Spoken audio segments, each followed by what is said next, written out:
Today's video is sponsored by BetterHelp. You're watching Northern Crimes. Portland, Oregon, 1991.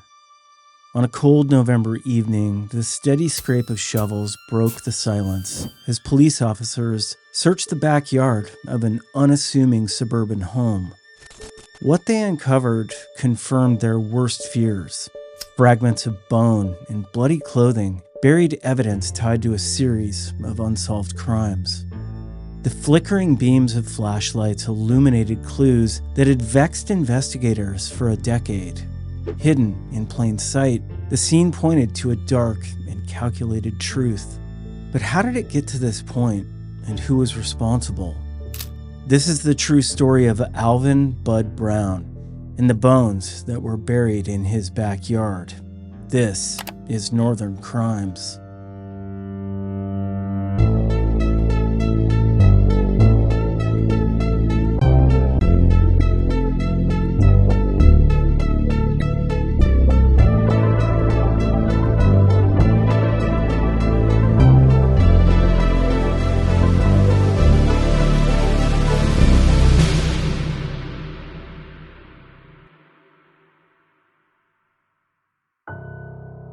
In the spring of 1981, Portland, Oregon became the backdrop for a terrifying series of disappearances and murders. 4 women had vanished or been killed within a span of 30 days, the circumstances unknown. At first, these cases appeared isolated, unconnected incidents in a bustling city. But as the weeks passed, police began to see a disturbing pattern. All the victims were women. All were last seen near southwest Portland, and all had either vanished without a trace or been murdered in a similar manner. For years, their families searched for answers. Flyers were distributed, vigils were held, and desperate pleas were made to the public. But the cases grew cold, and the lives of Kimberly Ann Stevens, Noreen Davis, Sheila Burnett, and Melina Christ faded into the archives of Portland's unsolved mysteries. That is, until a grim discovery in 1991 forced those cases back into the spotlight and brought a man very familiar to the authorities back into custody. So before we get into the case, I want to thank our sponsor, BetterHelp, an online therapy platform that connects you with licensed therapists. So as someone who creates true crime stories, I really know how emotionally heavy these topics can be. I mean, I carry these stories with me throughout the days and sometimes at night. These are real people, real tragedies, and sometimes the weight of it lingers long after the work is done. I've also heard from some of you that while you love true crime, it can also feel unsettling and hit too close to home. And that's why I personally value therapy. It's a space where I can process those feelings and learn the tools to manage stress.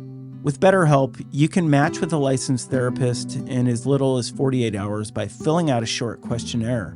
If the first match doesn't feel right, you can switch therapists anytime at no extra cost. It's all done online so you can connect from the comfort of your own home. And with over 30,000 therapists in their network, there's always someone who can meet your unique needs. Therapy has been a game changer for me. It helps me stay grounded and approach both my work and daily life with clarity. So if you're ready to take that step, visit betterhelp.com/northerncrimes or click the link in the description below to get 10% off your first month. Taking care of your mental health is important, and BetterHelp makes it easy to get started. All right, let's get back into this case.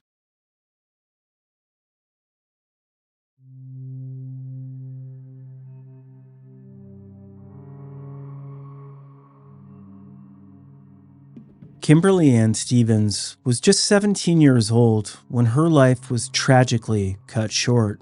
Described by her friends as kind and ambitious, Kimberly lived in southwest Portland with her family. On the night of May 8, 1981, she was last seen walking along the Southwest Haines Road overpass over I-5, heading toward a viaduct near her boyfriend's house. Kimberly was wearing her signature black ski jacket and white tennis shoes. When she failed to arrive, her family reported her missing, setting off a frantic search. Days later, her partially clothed body was discovered in a bushy field behind the Southwood First Evangelical Church, just a mile from her home. She'd been strangled, and her death shook the quiet neighborhood, leaving her friends and family in disbelief. Melina Christ, 17, was a high school student with dreams of pursuing a career in fashion. She was last seen on May 9th, 1981, when her mother dropped her off at the Portland Community College campus for a class. Melina never returned home, and for days, her family held out hope that she might be found safe. Tragically, it would be another 2.5 years before her skull was found by a construction crew clearing a lot on Southwest Barber Boulevard. Noreen Davis, 31, was a single mother who worked tirelessly to support her 2 young sons. A waitress at the General Store restaurant in Beaverton, Noreen was known for her warm smile and tenacity. On the night of May 18, 1981, she left work around 2:30 in the morning after receiving a call from an unidentified man who claimed to need her help. Witnesses later recalled seeing Noreen's car abandoned on Southwest 93rd Avenue. Officers later found her purse with money inside the vehicle, with its ignitions left in the on position. There was no appearance of a struggle. Hours later, her body was found at the foot of an embankment just 15 feet from her car. She'd been stabbed and strangled. The brutal nature of her death left investigators searching for answers. Sheila Burnett, 57, was a beloved member of her community, known for her nurturing spirit and close ties to her family. She was reported missing by her husband on May 29, 1981, after she failed to return home. A handwritten note left for her husband suggested that Sheila accepted a ride from someone who offered to take her to a hospital after claiming her son had been in an accident. Similar to Noreen's case, there was no accident. Her disappearance would remain a mystery until a grim discovery was made a decade later.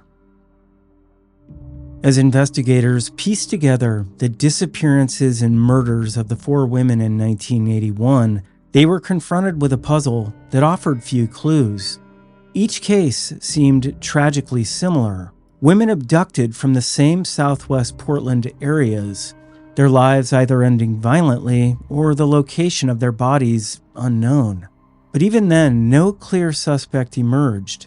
Over time, the investigation waned, weighed down by a lack of forensic technology and mounting cold cases. By 1985, the city had moved on, the families left to grieve in silence. Yet, behind the scenes, detectives still harbored suspicions that these murders and disappearances were somehow connected. They believed that whoever was responsible had gone dormant or perhaps was still operating unnoticed.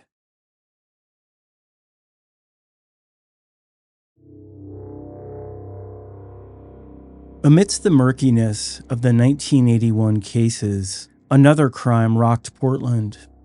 In April of that year, a 15-year-old girl was attacked while walking home near Jackson High School. A man approached her under the pretense of looking for a lost dog, but he quickly overpowered her and threatened her life. She survived the ordeal and quickly identified her attacker as a man named Alvin Bud Brown. Brown was arrested and charged with a litany of serious crimes. The trial revealed horrifying details of the assault. He was quickly convicted, receiving 2 concurrent 20-year sentences. At the time, the outcome seemed like a decisive step toward justice, but like many wily perpetrators, Brown would slip through the cracks. Oregon's sentencing guidelines at the time, known as the quote matrix system, allowed for significant reductions in prison time based on an inmate's behavior and participation in rehabilitation programs. Brown qualified for these reductions, and despite objections from prosecutors and concerns over his risk to public safety, he was released on parole in July 1985, just over 4 years after his incarceration began. This marked a turning point, not in rehabilitation, but in escalation. Brown's subsequent actions would suggest that the brief period in prison failed to address the underlying behaviors that had led to his conviction in the first place. His release allowed him to continue living quietly in Southwest Portland, a detail that would later link him to far more serious crimes.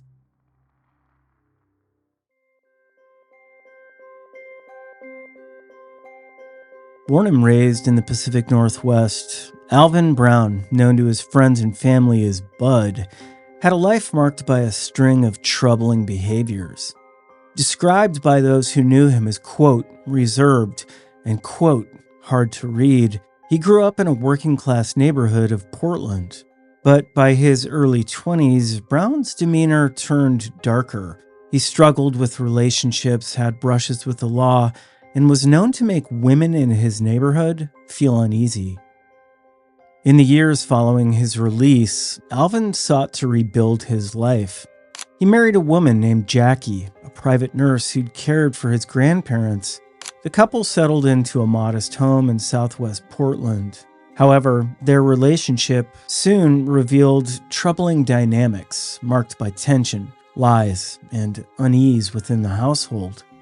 In 1987, Alvin's brother, Michael Brown, filed for a restraining order against him. Michael cited, quote, continuous threats and past physical abuse, describing incidents that escalated to the point where he feared for his safety.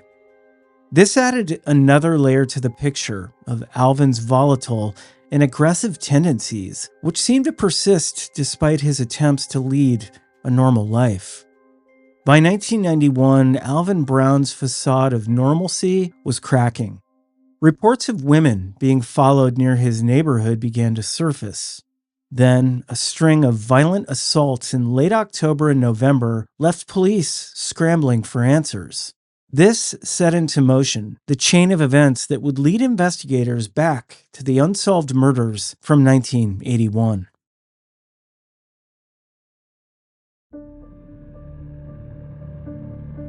The sequence of events that would finally bring Alvin Brown back under police scrutiny began on a cold November night in 1991. Along a stretch of Interstate 5, an 18-year-old woman was found severely injured after being thrown from a moving vehicle. Though she survived, her injuries left her unable to speak for weeks. Then, less than a month later, another woman was pushed from a freeway overpass near Southwest 22nd Avenue.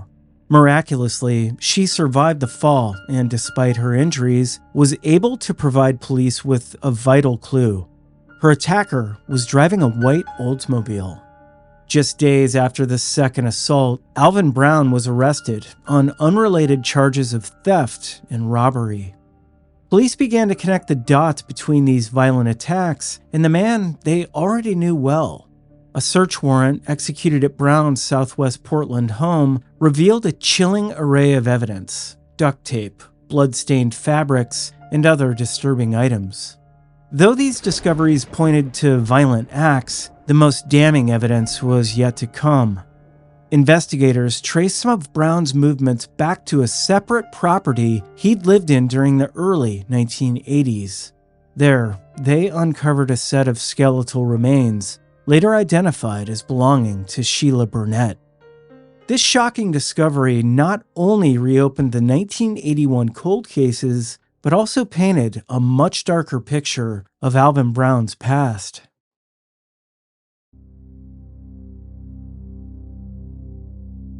With the discovery of Sheila Burnett's remains, detectives launched an exhaustive investigation into Alvin Brown's potential connection to the other unsolved murders from 1981.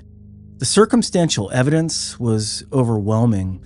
At the time of the killings, Brown had been free on bail after his rape conviction, and he'd lived in the same area where all 4 women were last seen. His proximity to the crime scenes, coupled with his violent history, made him a prime suspect. The advancements in forensic technology by 1991 became critical to the case. Bloodstains found on fabric at Brown's home were tested, though results linking them to the victims were inconclusive. Pieces of duct tape found at his former property contained hair fibers consistent with some of the women. Police also recovered personal belongings, including items of makeup and jewelry that investigators suspected belonged to the missing women. This evidence painted a compelling narrative, but still fell short of an airtight case. Detective Mike Heffley, who'd followed the case for years, described Brown as a predator. He preys on women, and he feels a need to hurt them. This belief drove the detectives to piece together every bit of evidence they could find to connect Brown to the crimes.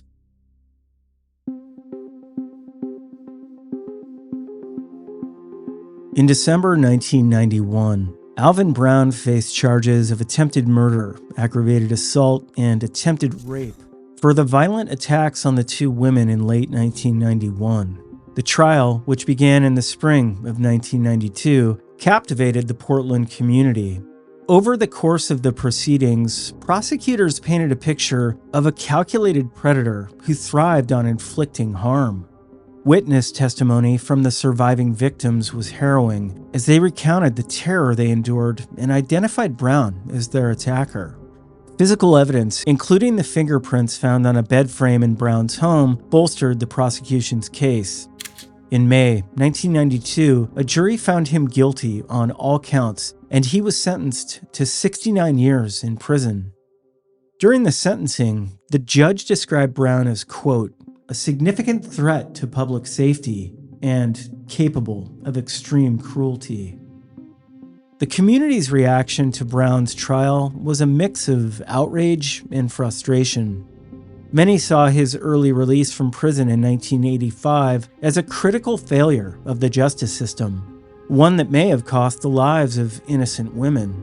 Comparisons were drawn to other notorious killers from the region, such as Dayton Leroy Rogers, who was convicted in 1989 for the brutal murders of 7 women in the Molalla Forest, and Ted Bundy, whose reign of terror across the Pacific Northwest ended with his 1978 arrest.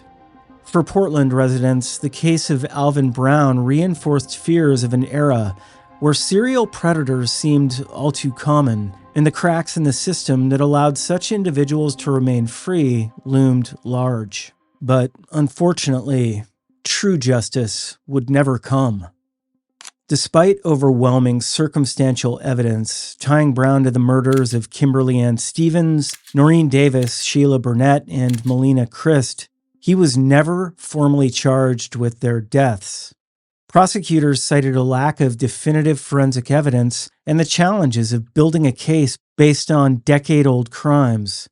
Brown refused to confess, leaving the full extent of his crimes shrouded in uncertainty. The case of Alvin Bud Brown is a stark reminder of the gaps in the justice system. 4 women lost their lives in the spring of 1981. Their killer walking free for a decade before being brought to justice for other crimes. While Brown spent the rest of his life behind bars, the full extent of his actions may never be known. In 2002, Brown died of natural causes in prison, taking many of his secrets to the grave. Investigators, families, and the public were left to wonder how many more victims may have fallen prey to his monstrous instincts.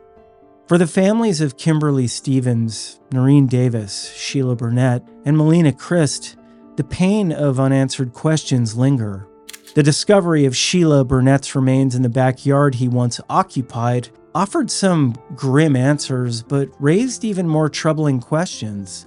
Were there more grave sites in other homes he'd lived in? Could other disappearances in Portland and beyond be tied to Alvin Brown?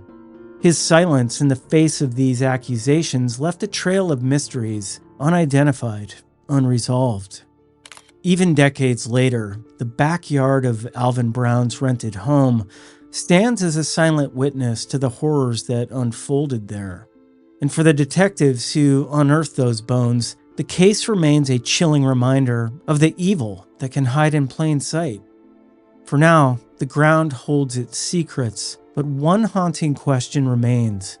What dark truths still lie buried, waiting to be discovered?